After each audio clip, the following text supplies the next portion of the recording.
Yung droga, I'll take my time here. There was this drug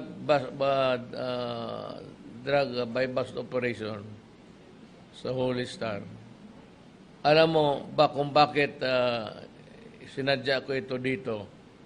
It's because it's one of the largest, 1 billion something ito lahat yesterday.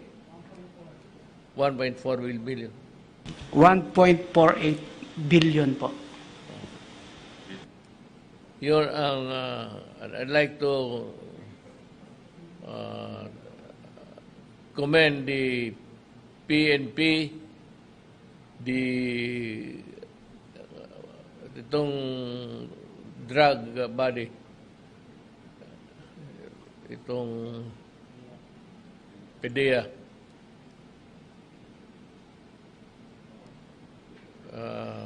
Next slide, tingnan natin.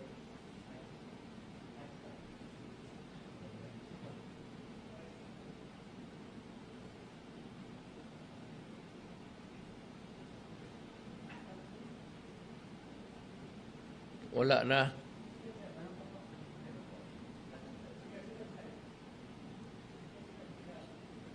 Yan. Kaya yung human rights, sabi nila si Duterte, killer, patay, patay, patay, patay. Kita mo naman ang ginagawa ng mga ulol. Oh. Ito, iba ito ha.